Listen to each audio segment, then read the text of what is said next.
Hey everybody, welcome back to the Bourbon Note. I'm Greg. I'm Ben. And today, is it a bourbon? It's rye. We're drinking a rye.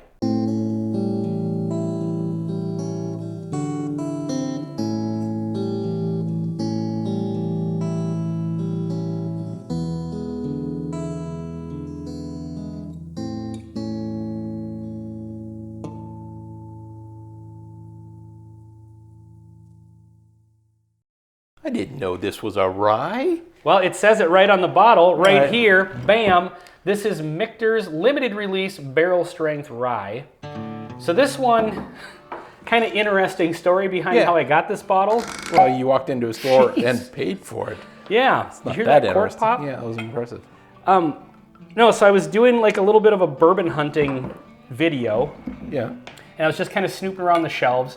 And I just randomly saw this one.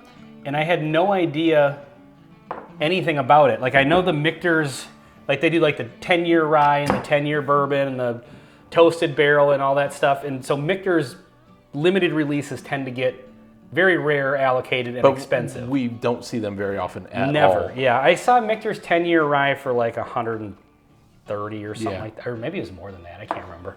And I passed on it. But this one, I even said in the video, I was like, I don't know anything about this. Is this rare? Whatever, you know? Mm-hmm. So $110, I looked it up. That's about $5 below MSRP, actually. Oh, wow. So I got a decent deal on it in the sense that it wasn't overpriced.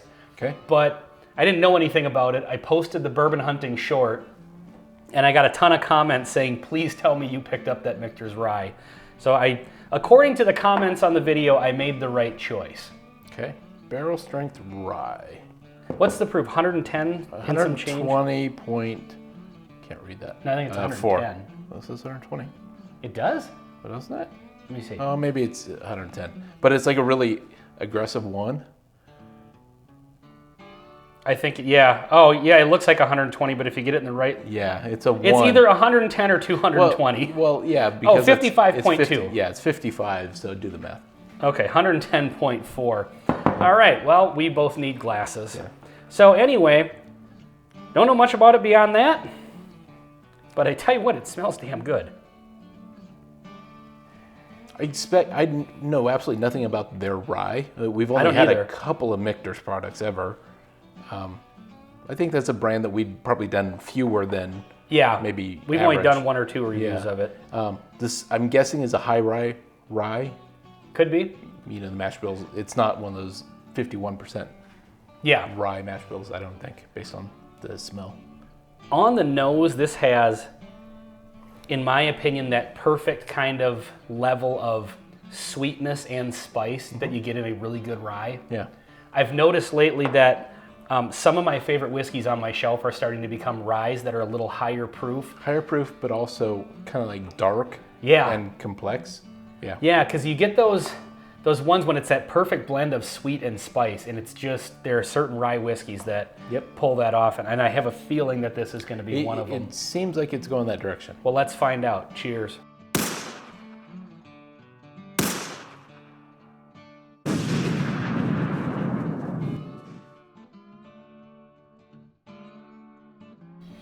That's really nice. It is. I like that a lot.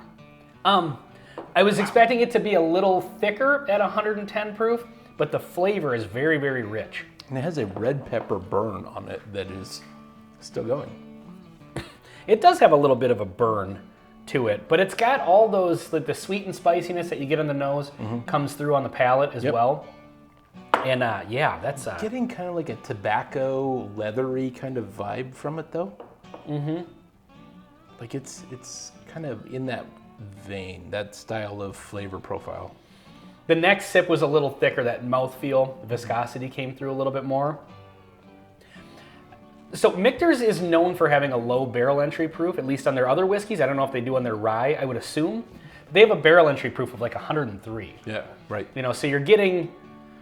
So their barrel strengths are probably going to be lower than some other brands. And then when you proof it down, I suppose, before putting it into the barrel, then the watered down version all gets aged as well versus putting fresh, clean water into a higher proof. Oh, you think they use clean water? You know what I mean. But yeah, this is really, really good. I will say this. I don't regret buying this because I think it's excellent. When you have Jack Daniel's single barrel proof rye out there for $70, I don't think this beats that. It's really good, don't get me wrong. It's a really, really nice whiskey, but it's one of those ones where at the price point... I think that's fair. Like, I don't want to call out a bunch of names, but there's a number of ryes that they do special versions, and we don't necessarily see them all in Minnesota all the time. But 120, 115 type proof, $80, $90 ryes, that's not that hard to find, and some of them are really, really good. Yeah. The fact this is so hard to find, and that causes it to be priced up a little bit more. Yeah, I guess. I'm not sure if that's a fault of Michter's or... Well, and they only do a limited run of these every year. Yeah. And I guess last year they didn't even do one. So this one is probably in a little more high demand. But again, I paid a fair price for it according to MSRP. Yeah. It's just one of those ones where it's like, okay, it's $110.